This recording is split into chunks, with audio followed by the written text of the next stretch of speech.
Hi, I'm John Mallows. Welcome to this live edition of Connect with me on the showroom floor at Ventura TV on this day. It's Thursday morning, and we have a guest in the house today, a specialist, an expert as a matter of fact. She is a doctor, a first-time guest. We'll talk about her position at Valley Children's Hospital and what program she is in charge of. She is a physiatrist. No, my friends, not a psychiatrist, okay, even though we need one here. 436-ME-TV, option 11. We're back in just a moment. Tonight I want to discuss the importance of the television medium to the American people.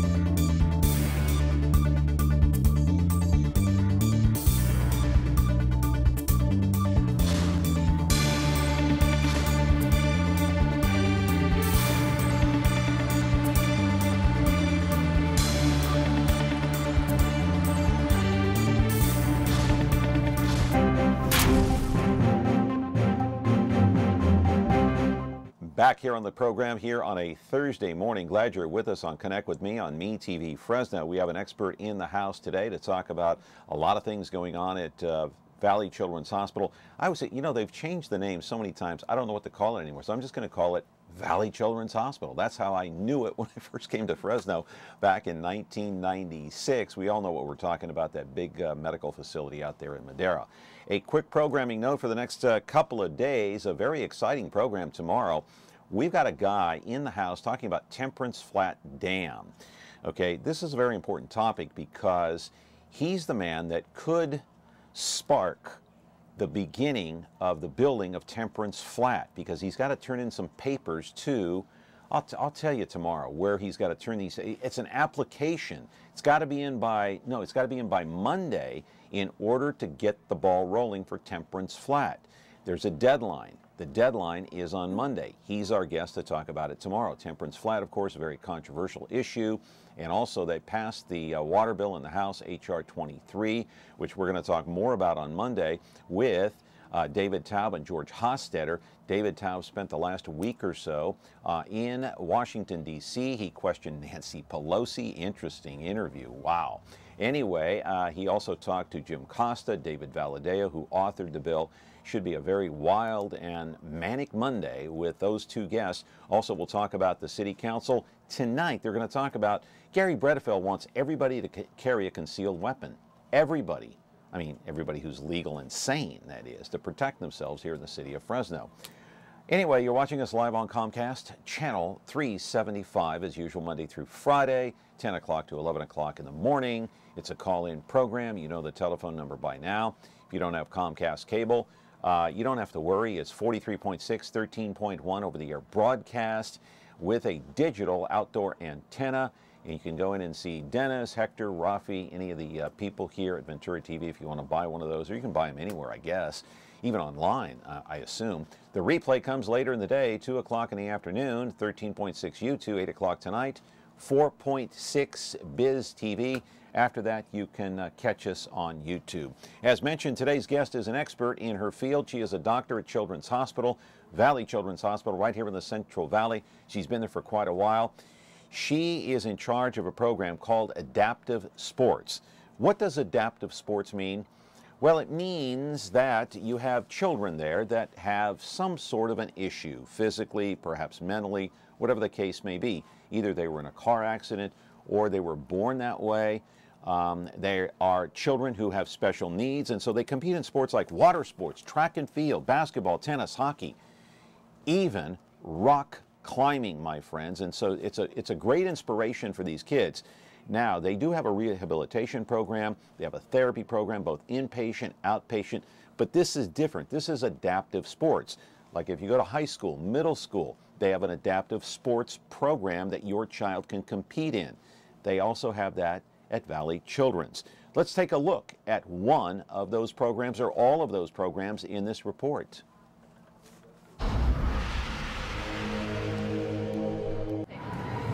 Say, choose joy. Yeah. And then it says, team crew. Yeah. Can you show him? Say, my name's Crew and I'm 3. He was born with spina bifida, so he has no feeling or movement from the waist down.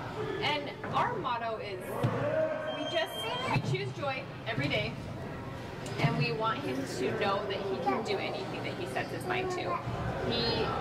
Just because he's in a wheelchair and he has a disability does not mean that there's limits for him. So that's how we like to live, huh? We raised money for the adaptive sports. We just wanted to kind of give back because they've been so good to us. They've just been awesome. So we decided to throw in for his birthday party. We just did a fundraiser instead of presents. We are a program designed to help kids and young adults with physical disabilities. So if there's anything limiting them physically that makes it difficult for them to participate in an able-bodied sport in a complete way, we have adaptations for their physical limitations.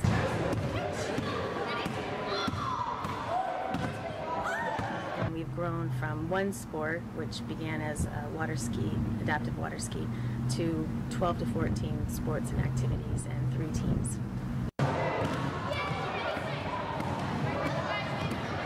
Today it was a great turnout. It was funny. Last year when we started this, the basketball camp, we only had like 6 kids, and today we probably have about 25, 30, so it's just amazing to see the number of them growing. Tell them that you crashed. Did you crash? Yeah, when we were there, remember you crashed? And then you got right back up, and you went and you did it all over again, and you did good, huh? You cried, wham, wham, a little bit, huh? That is our future. Those kids that are up and coming, those 2 to 7-year-old kids who are just getting involved in the community itself and into sports just as a young child, that's who's going to be our country. So we really try to get them involved early, and it helps their families. No, we're going to go get some. Live in our studio right now is Dr. Jennifer Crocker. She's a physiatrist at Valley Children's Hospital. She is the medical director, also Valley Children's Pediatric Rehabilitation Center. She leads the Valley Children's Adaptive Sports Program. So you can call in 436-MeTV option 11 if you like, and call in and ask Dr. Crocker any kind of question you want. If you have a grandchild, a nephew, a niece, maybe a son or a daughter that needs therapy, adaptive sports is great therapy if you want to take part. So we'll be here for the duration. 436-MeTV option 11. Back in just a moment. Frigidaire. We introduced the first home freezer, the first pulsator agitator washer, and now we introduce the Frigidaire Orbit Clean Dishwasher, designed with a unique wash arm that gives you 4 times more water coverage for a consistently better clean. Frigidaire, over 90 years of legendary innovation. See the full line of Frigidaire appliances at Ventura TV Electronics and Appliances. When you're looking for KitchenAid innovation and quality, who has the answers, the selection, the price? Ventura TV Appliance.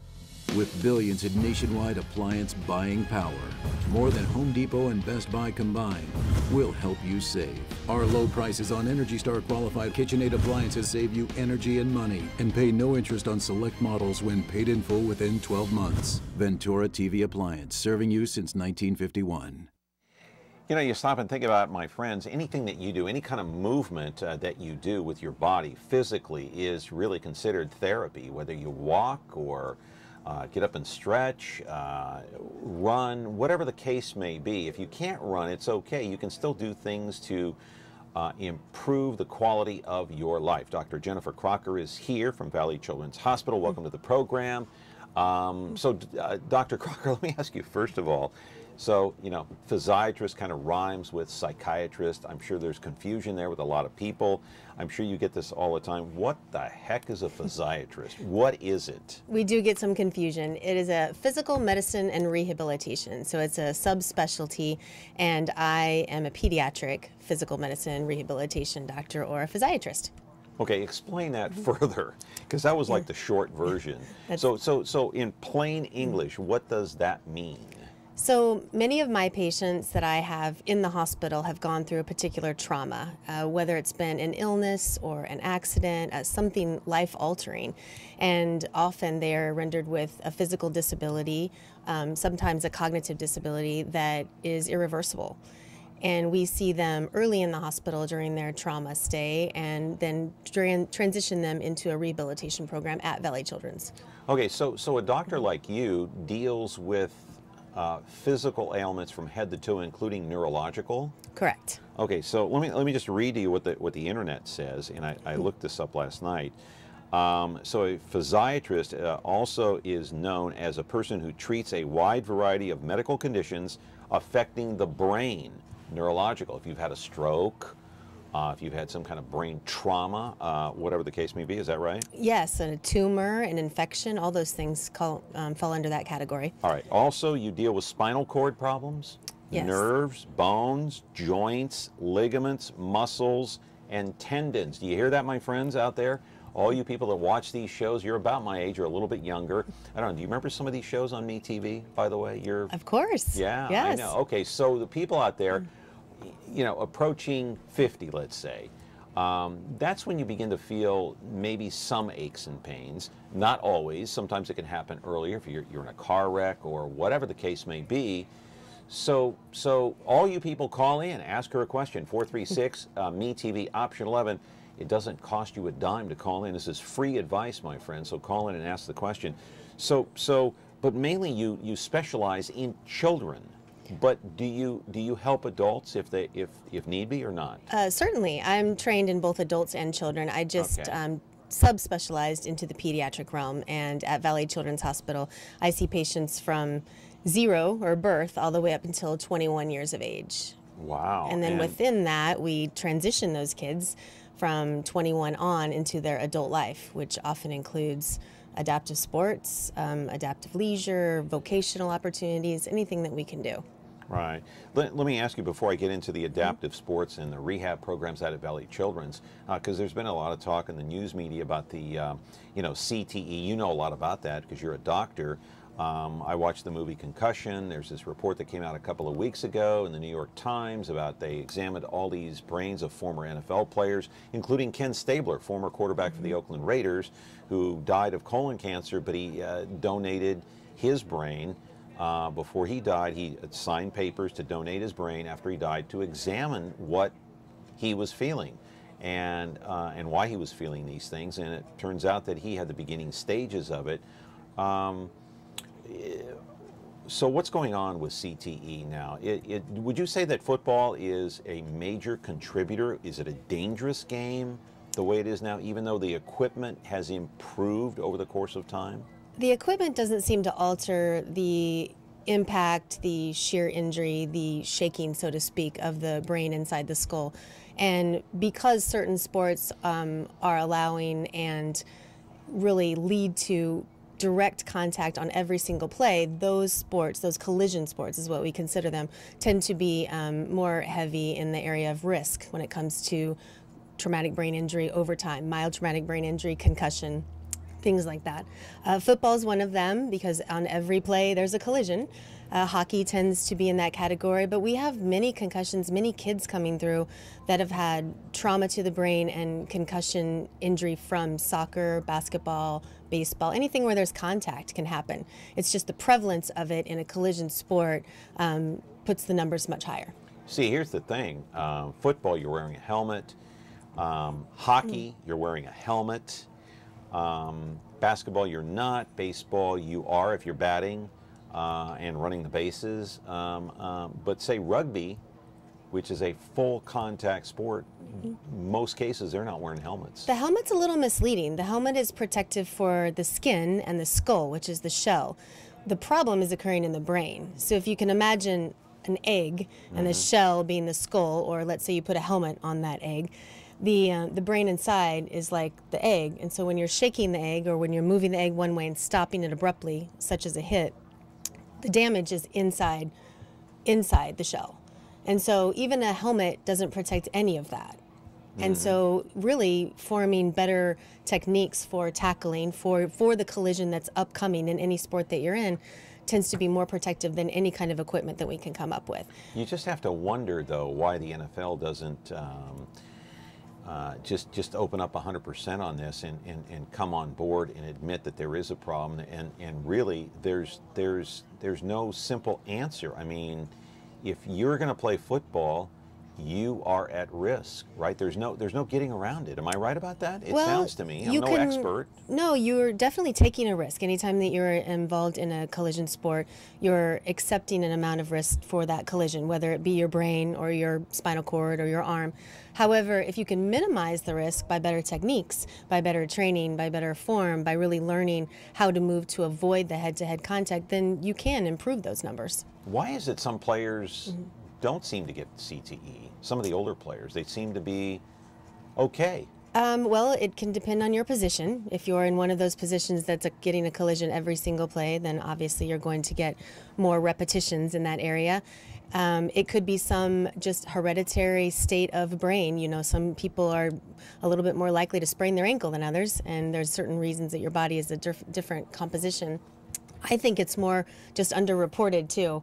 We don't know who is having some of those issues and either not reporting them, misinterpreting the symptoms, or maybe not finding out until they're much older. How many kids do you find at Children's Hospital who are coming in there with some of these head injuries due to sports, specifically football? Speaking in the emergency department, I would say 5 to 10 a month. Is that a high number? It seems high, especially if it's your child. It's 5 to 10 a month, not specifically football related, but sports related, right? Correct. Sports related. So 5 to 10 a month come in there with head related type problems that you personally have to tend to? Or? I would guess that. Well, most of them, as in most concussions, will actually improve and recover within the first 2 weeks. It's important to identify them, but most of them are mild. Most of them don't progress on, and most of them I don't have to see. They are treated in the emergency department. They're transitioned back to their primary care physician in the community in a very well managed and monitored way, returned back to school and then back to sport if they can. Right. All right, Dr. Jennifer Crocker is here. Going to take a break. We'll come back and talk specifically about the adaptive sports program that she is in charge of at Valley Children's Hospital. 436-ME-TV, option 11. If you got any questions, call in, weigh in. Back in a moment. When you like Ventura TV Appliance on Facebook, it's nice. But when you love the Whirlpool appliances we deliver, it's even better. Our website is cool, and it's a good place to start. But you really should touch the merchandise before you buy. Touch the new Whirlpool Ice Collection. It offers a modern style made to create an inspiring kitchen experience. Save big on this Whirlpool Black Ice or White Ice kitchen. Come in to Ventura TV Appliance and touch the merchandise today. Not sure what you're watching? Want to see what's coming up next? Or just want to browse what's on without the hassle of flipping channels? Your wish has come true. Now you can view schedules for all the digital TV channels available in the Central Valley. Get local weather updates and forecasts, and listen to nationally syndicated Biz Talk Radio, all on KVHF 4.1. Rescan your TV now, then tune in to Digital Channel 4.1 to start enjoying the all-new TV Guide. Reach up and find a place for your foot. Looking up is intimidating. Climbing halfway up and looking down only makes it worse. Now imagine rock climbing with a leg that doesn't bend, with no feet, without the physical capabilities of a healthy child. You see an obstacle, and it's assessing whether or not you're going to be a part of conquering that obstacle. Ruben Ramirez Sr. remembers coaching the under-10 soccer team of his now 16-year-old son, Ruben Jr. Young Ruben loved the game, was the first one on the field for every practice. But in late August of 2008, on their way to go fishing one morning, there was a car accident. Ruben Sr. was in a coma for a month, his son for 5 months. And when little Ruben woke, he could hardly crawl. It was like just a complete stop, being an active kid.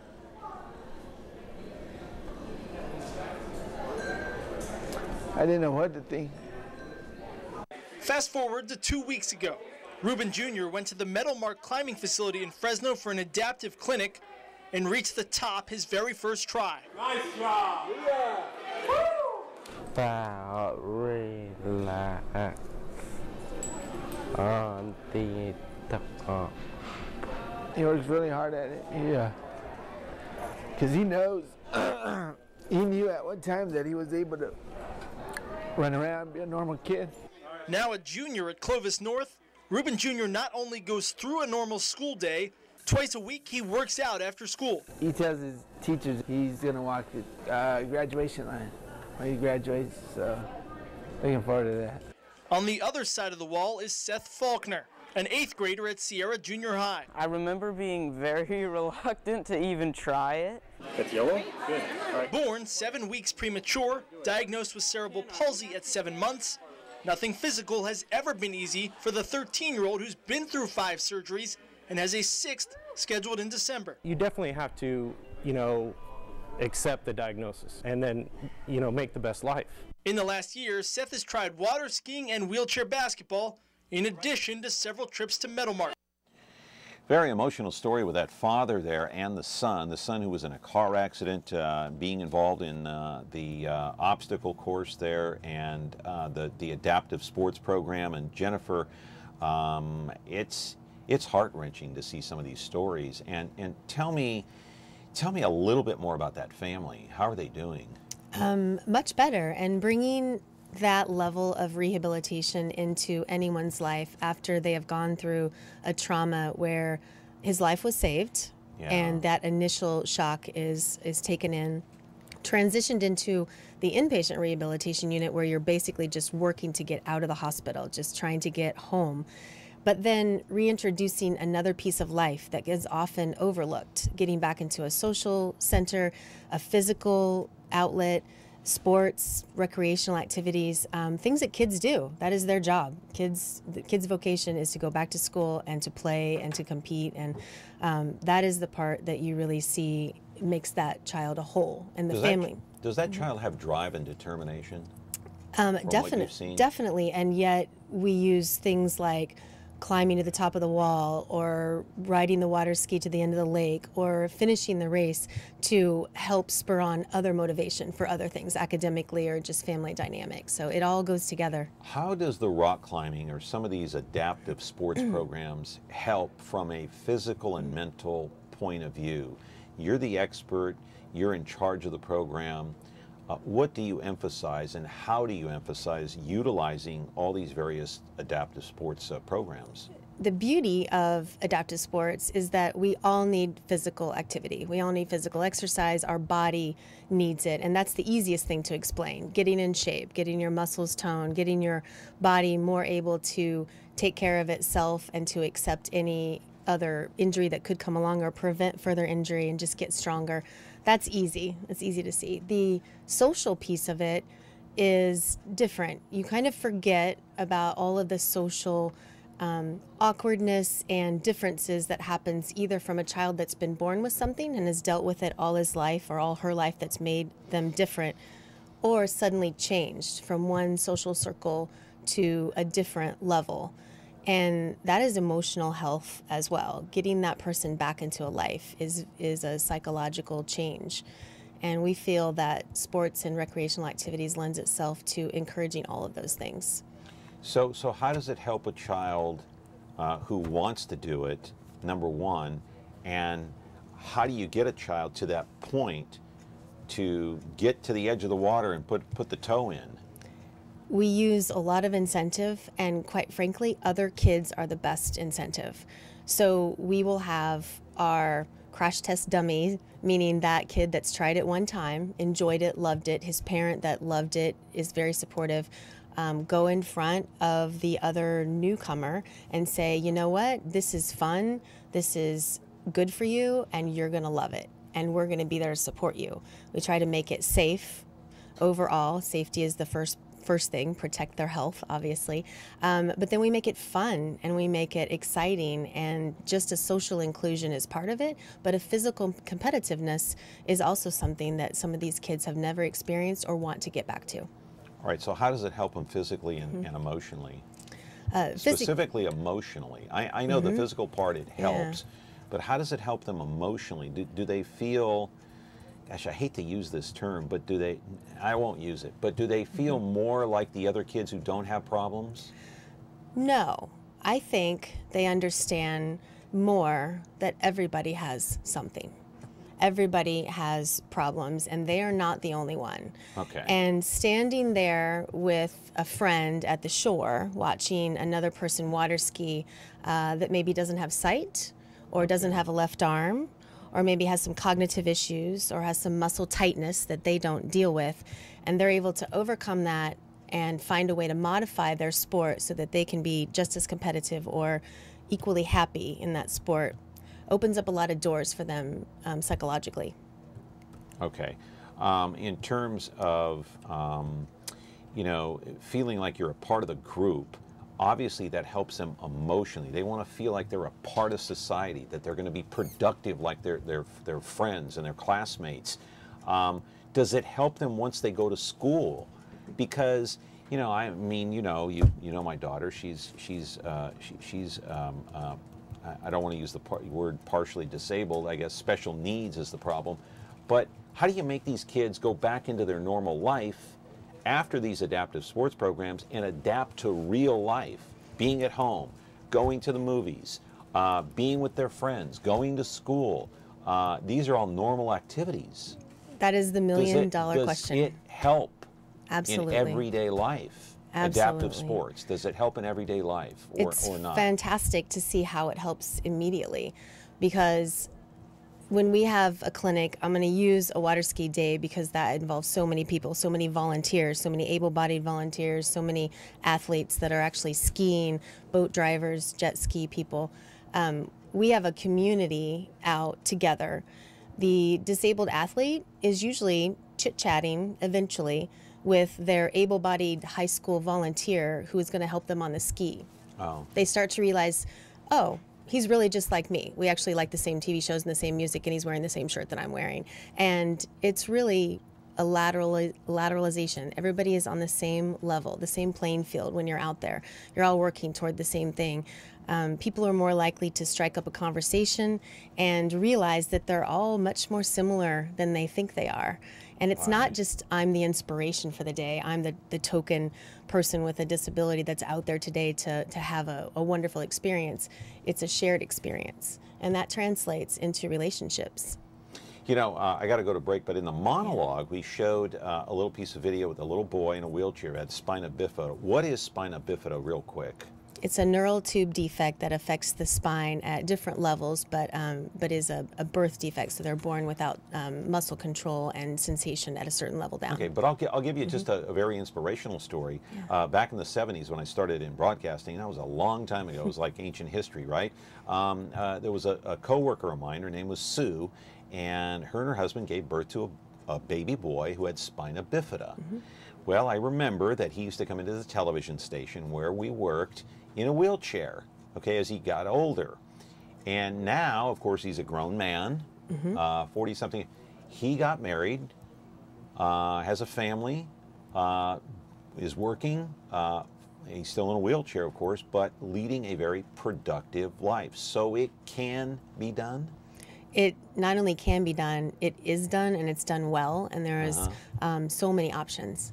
So many things to explore, and that people just aren't aware of all the opportunity. And how many strides have we made since then, since the 1970s? This one specific case of this friend of mine, this coworker who gave birth to this son who had spina bifida. Have there been dramatic leaps and bounds in terms of medical things that can be done to help improve the lives of these kids? I would say leaps and bounds. We certainly have crossed a lot of thresholds when it comes to Paralympic sports occurring now at the same time as Olympic sports, and opportunities for persons with disability to be able to experience as many things in just a modified way that able-bodied have. We still have a long way to go. Are they more accepted now?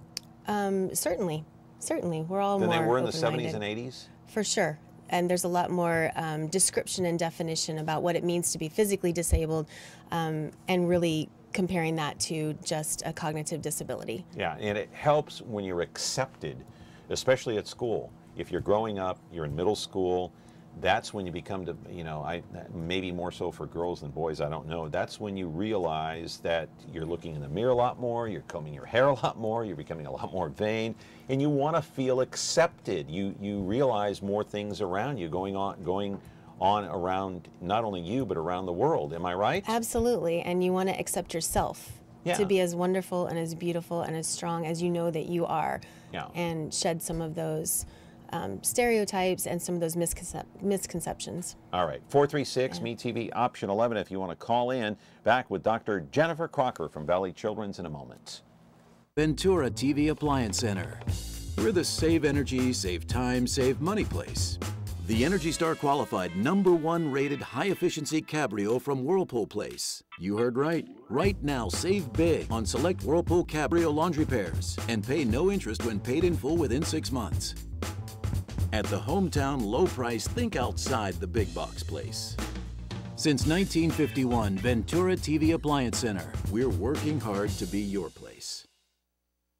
The new Frigidaire Professional line at Ventura TV Video Appliance. Enjoy generous-sized cooktops and sauté or simmer with ease, while true convection ovens offer even baking and juicy roasting perfection. Foods stay their freshest in spacious refrigerators with convenient controls and clear filtered ice and water. Easy to clean surfaces reduce fingerprints, and the quietest of dishwashers makes cleanup a snap. The new Frigidaire Professional line at Ventura TV Video Appliance.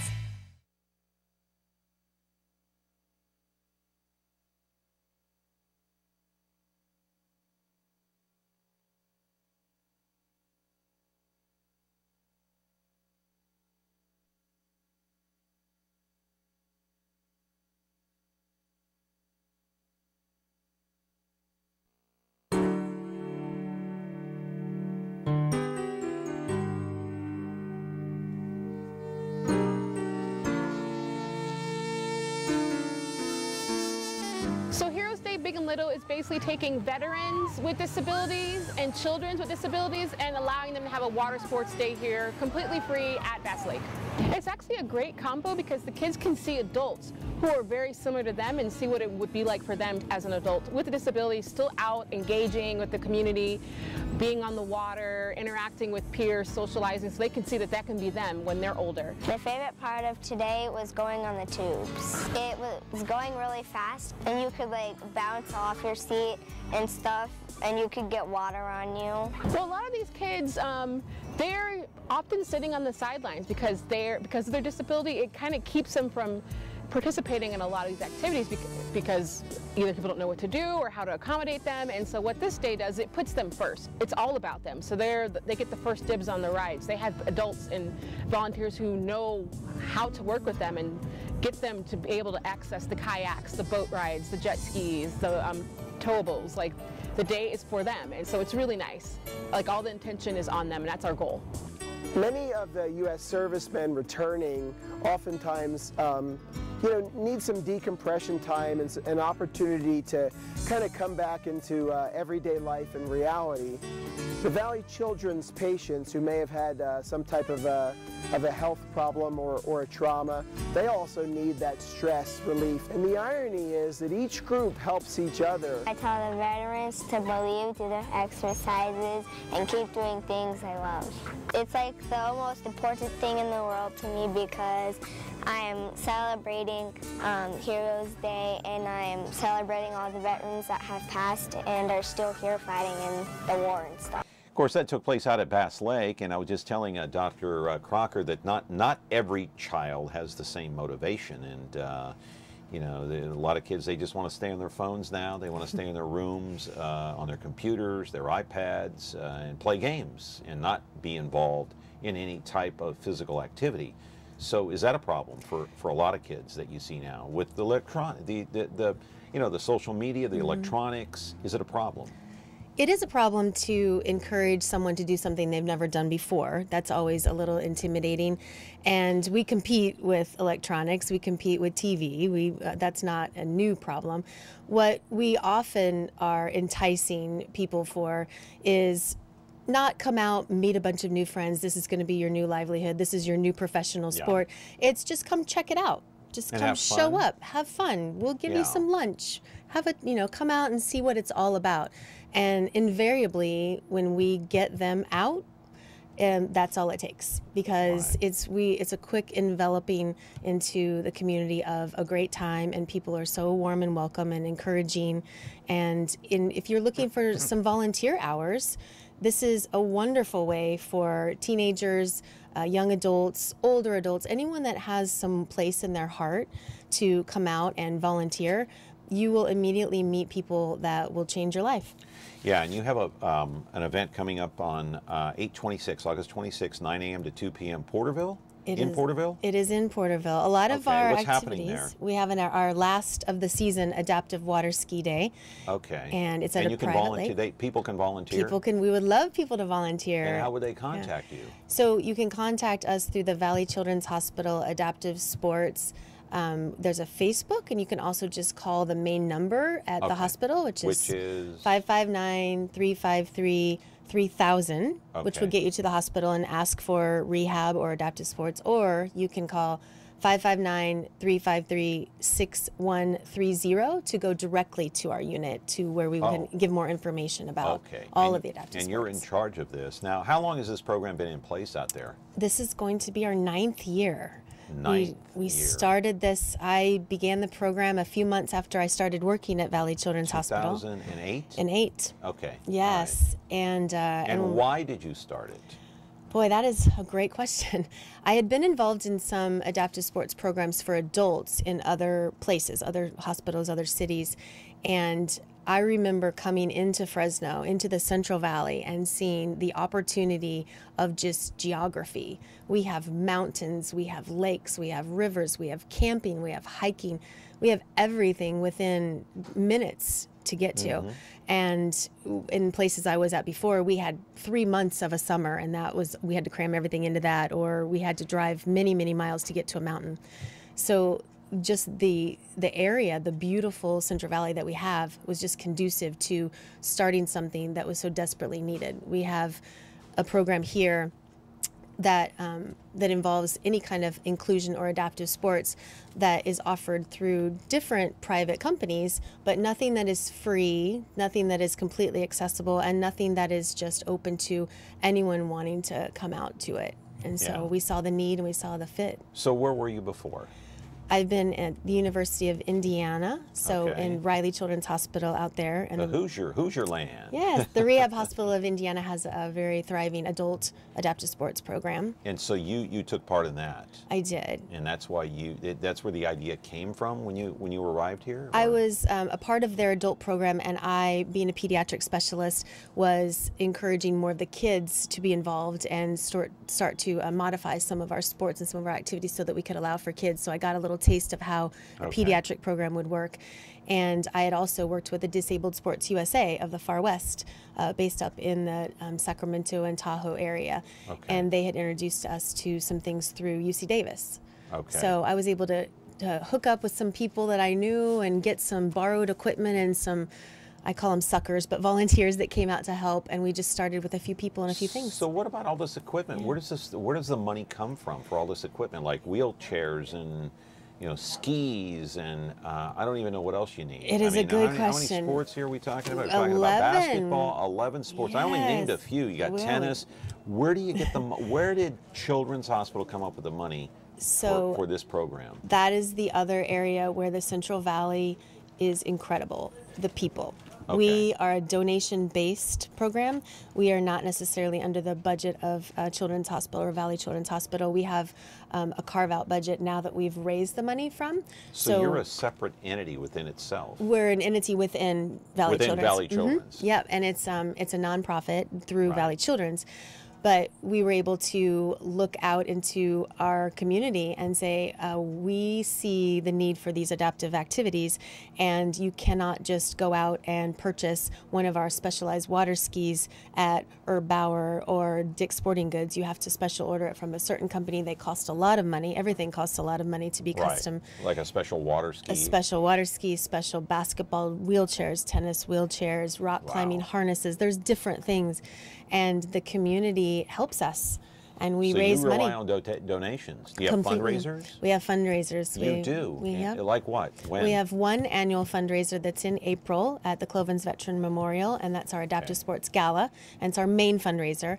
And I'm going to preface this by, we are not fundraising kind of people. We are therapists, doctors, nurses, community members, athletes, volunteers, and we are not experts at fundraising. So we rely on people to help us with those kind of things. Just asking people that if maybe you don't have a talent to play wheelchair tennis, but you know how to run a silent auction. So we use any kind of help that we can to put these things together. And we celebrate our victories from our athletes all year long, and we get donations from those things. Yeah, but how do you get the word out? I mean, obviously programs like this, you've been on KC24. How do you get, because you have to get the word out in order for people to know where and how to donate. I think that's been our biggest challenge, actually, because getting the word out? We don't want to hide it. This is a program that we want any and all to be involved in, whether it's at the athlete level or at the volunteer level or the mentor level, the coaching level. We would love all of our community to be a part of it. And so we struggle a little bit with that, trying to advertise or spread the word, but we want our kids to talk about it. We put up flyers, we have brochures, we speak it to whoever will listen. So it's opportunities like this that help us. Tell me what your budget is a year. We don't have an operating budget because of the operating costs that we incur are really just maintaining equipment, buying equipment, renting gyms. How much is that a year, though, approximately? Well, we did price out what it would take to fund one child if he wanted to play, if she or he wanted to participate in 7 of our sports, because basically we have 7 running all of the time for an entire year, and it came out to be about $6,000. That's for a chair and for them to participate in the water ski. That's just one kid, though. How many kids do you have? Right now, we're totaling a number of participants around the 300 to 400 range. So if you're talking, you're talking 6,000 times 300. Over time. A year. Over time. A year. Yeah, and then you have to maintain. That costs a lot of money. It does take a lot of money. It does. That's a challenge, and it also, we try to empower the kids so that if you have an athlete that is now borrowing our basketball wheelchair and has decided that they are going to pursue playing on the basketball team, practicing at home, getting better like any basketball player would, go to camps, then we encourage them to purchase their own specialized basketball wheelchair. I write letters of recommendation for grants for the Challenged Athletes Foundation and for other grants throughout the United States, and they are able to purchase or get granted their own personal chairs so they can practice. So Jennifer, you didn't have to do this. You could have just,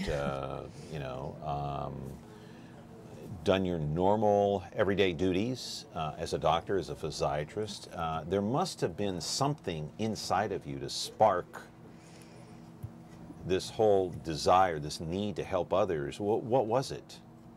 I think that my own participation in able-bodied sports, which is modest to say, I was a high school athlete. Like what? Volleyball, basketball, track, softball, gymnastics, kid stuff. Okay. I really felt that sense of team accomplishment, personal worth, physical fitness, and the overriding component to continually do better has leaked over into my medical career. I think that part of our well-being and part of our health and part of our rehabilitation needs to include personal growth and maybe a level of competition, attaining something that you can't just get from someone giving it to you. And for that reason, I saw some of the joy in the faces of the adults that were being taken to these adaptive sports, and I knew kids will do it even better. Kids do everything better with more gusto and with more heart. And then I became a parent too, and I know that for my kids, I want them to experience self-worth and improvement over time and being a part of a team, whatever team that is. And so you can see how it all comes together, being able to include everybody. Yeah, and the fact of the matter is, I think you said something very key there, and that is a sense of self-worth and a sense of accomplishment without someone giving you something.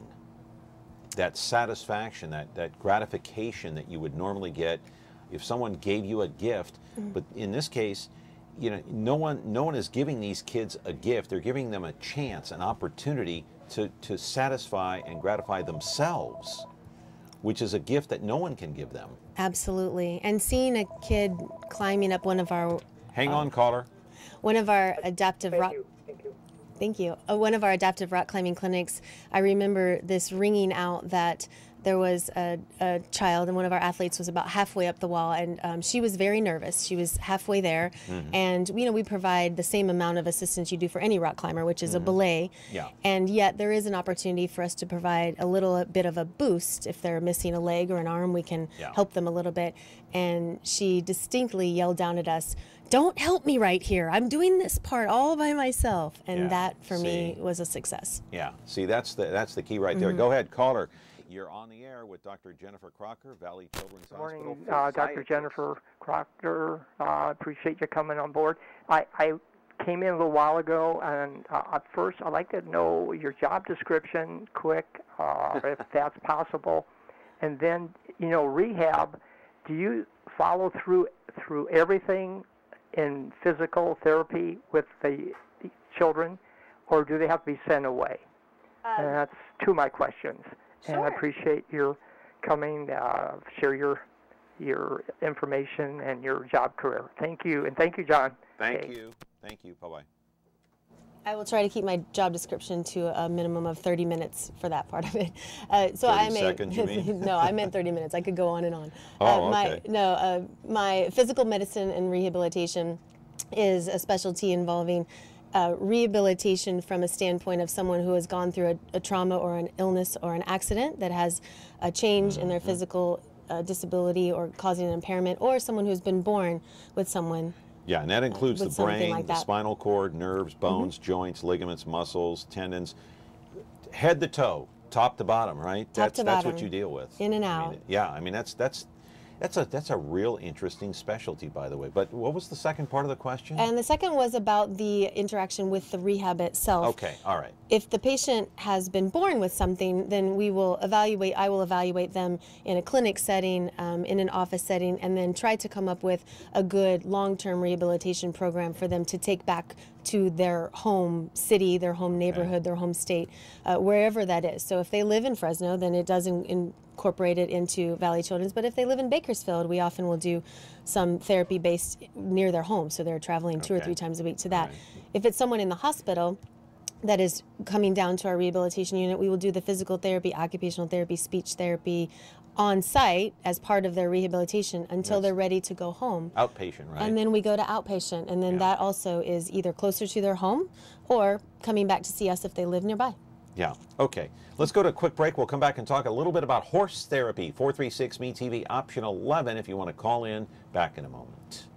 When you like Ventura TV Appliance on Facebook, it's nice. But when you love the Frigidaire gallery appliances we deliver, it's even better. Our website is cool, and it's a good place to start, but you really should touch the merchandise before you buy. Time for that upgrade to an Energy Star qualified French door Frigidaire gallery refrigerator. Quality appliances for the way you live. Get the best selection, price, and service in town without waiting. Come in to Ventura TV Appliance and touch the merchandise. When you're looking for Whirlpool innovation and quality, who has the answers, the selection, the price? Ventura TV Appliance. With billions in nationwide appliance buying power, more than Home Depot and Best Buy combined, will help you save. Our low prices on Energy Star qualified Whirlpool appliances save you energy and money, and pay no interest on select models when paid in full within 12 months. Ventura TV Appliance, serving you since 1951. All right, back here on the program, you might not recall, or you may recall, Guy Adams was a guest on this program not too long ago, earlier this year, maybe 2 or 3 months ago. I'm not sure what the date was, but he is in charge, Guy Adams is, of the Heart of the Horse Therapy in Clovis or Fresno, I forget. Clovis. In Clovis. Okay, let's roll a videotape on the horses. Just roll the horses. We'll talk over it. Jennifer, I'll call you Dr. Crocker because you've earned that title, not me. Look at this. How does an animal help in rehabilitation, in therapy? Because I remember when my daughter was up at Shriners after she had the surgery, they brought in dogs at Shriners. I mean, the gigantic dogs. They were as big as this horse, and but they provide such a calming effect. Is that it? There's a component to that. There is a bridge of communication between animals and people that brings blood pressure down, settles heart rates, calms the psyche. We see a lot of emotional relaxation when animals are around. It seems to be a calming force, almost like water. It's a very similar phenomenon.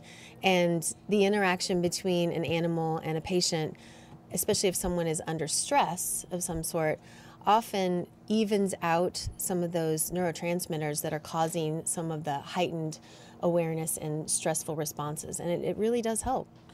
Yeah, so maybe we need to bring a horse in here to calm everybody down sometimes. Some people do. Let's bring in Mr. Ed. I don't know. Remember that TV show, Mr. Ed? So Guy Adams, a very unique, I think everybody's unique, but he's more unique than most because he told me the story about how he and his wife started this program. Very inspirational story. His goal in life is to help those who have special needs. His life has turned into a therapeutic horseback riding program for the entire community. That's his whole life now. It's a wonderful, wonderful organization that he has developed. And from the goodness of his own heart and his family with that support, we have worked together because a lot of the same rehabilitation goals that you have with children and with adults or with someone returning with any kind of injury or special need lends itself to a variety of therapeutic outlets. And horseback therapy has been one of those that has melded nicely with some of our kids. I want to roll a videotape. It's called Ride on Bandit. Tell me if the horse or whatever animal, a dog, a cat maybe, a turtle, who knows what, but in this case it's a horse. Does the horse sense what's going on? Do you think? We can't read the horse's mind, but do these horses seem to know that the child is in need, and does the horse go out of its way to help in whatever way that animal can? I believe so. I can't talk to them. It's hard to tell. It's hard to tell, but it's not hard to see the improvements and the transformation that you get during some of the therapeutic sessions. So is there a bond? Is there a connection between that child and that horse, let's say? Certainly. And I think there's communication, which is also very important. Really? Because I think that that horses are even more unique in the sense that their gait cycle or their walking style more closely resembles human gait cycle with its stride length and the pattern, even though it's gait meaning walking. Yep. Okay. And more so than other animals, even though that they're four-legged creatures, obviously. The movement and the vertical and horizontal and lateral movement are all very similar, so that when we have someone who we want to even introduce walking back for them, something like a horseback is a nice transition, and it also offers some strengthening and balance activity so that you can sit atop the horse and use those muscles in a different way. And then the communication to talk to the horse and have the horse communicate back with how you're moving. And we've seen some kids that don't talk to anyone else except when they're on the horseback. Really? Yes. When you look at this video here, how do you say? I think that's Guy right there, isn't it? It is Guy. Yeah, You can just see his head coming out. Yeah. Yeah. So what do you look at in this piece of videotape when you see it? What goes through your mind? What's happening? So Guy is working on trying to instruct the rider how to communicate and how to the horse, to command it to do some things that it wants it to do. So there's an incentive for that child to want that horse to move. So they have a different reasoning, and they're not trying to repeat and answer right back to the person controlling the horse. They're actually talking to the horse themselves. Okay. All right. When we get out of this videotape, I want to roll another one and ask you a question about therapy. Let's roll a horseback therapy. Horseback therapy. So how does this help the child? This isn't physical therapy. The child is just sitting on the horse. How does this help the child? Is it more emotional, mental? I would say it's all three. It is physical. How so? The muscles that you use to even just sit astride a horse are active. You are There's not a child passively getting on a stimulated. horse. Mm-hmm. Okay. Getting on is one whole thing. Balancing within that is another set of Okay. muscles and equilibrium. And so that's coordination, therapy? absolutely, for sure. Go ahead. I'm Yeah, sorry. no, that you're ahead. seeing it right in front of you. You can see that that's Adam, and he's utilizing where he is sitting in space, knowing where his joints are in space, and being able Right. to balance himself out. And if he's lacking anything physically, the wonderful piece about the Heart of the Horse therapy program is that they have special saddles to accommodate some kids that don't have feeling or don't have movement or don't have strength in their legs or arms, so that they can help them modify them to a regular riding. And then they start with some of the emotional and cognitive change, where they are soothed and calmed, and then asked to communicate and direct. And there's a clear beginning and an end and an accomplishment in front of them, a path in front of them. I see they're well strapped in there, but so does it take some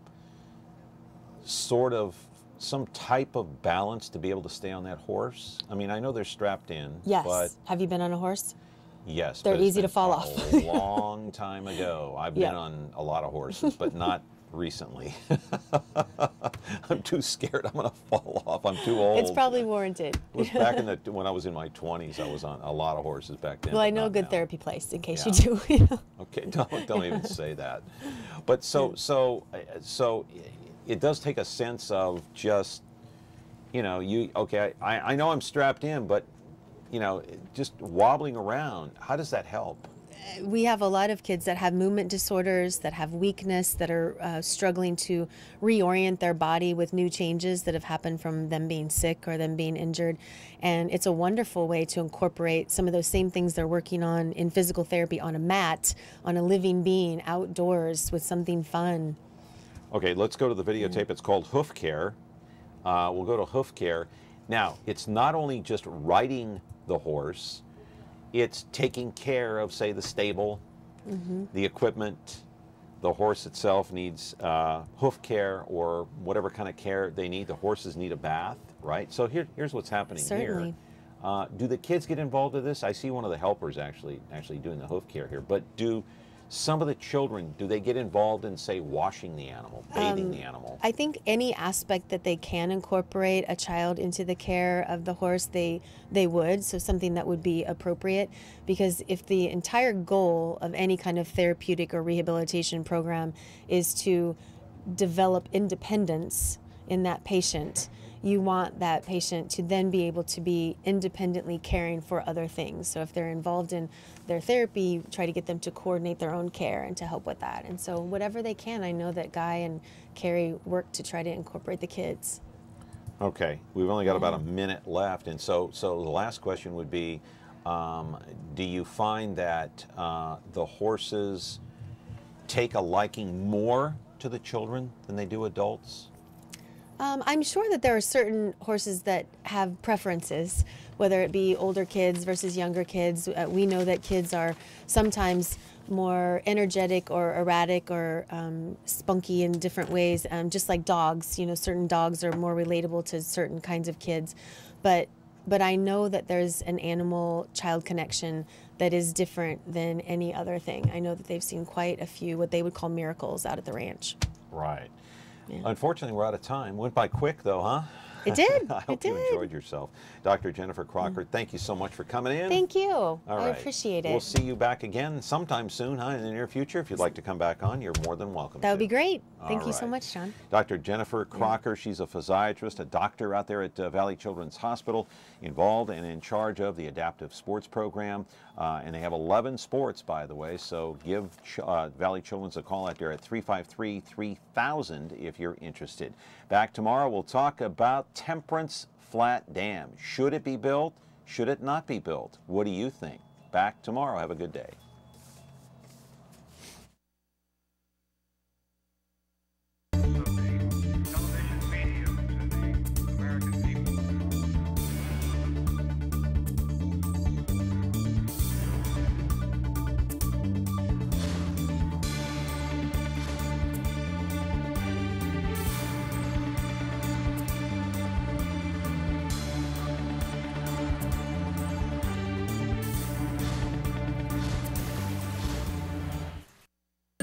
like Ventura TV Appliance on Facebook, it's nice. But when you love the Whirlpool appliances we deliver, it's even better. Our website is cool, and it's a good place to start, but you really should touch the merchandise before you buy. Touch the new Whirlpool Ice Collection. It offers a modern style made to create an inspiring kitchen experience. Save big on this Whirlpool Black Ice or White Ice kitchen. Come in to Ventura TV Appliance and touch the merchandise today. Frigidaire. We introduced the first home freezer.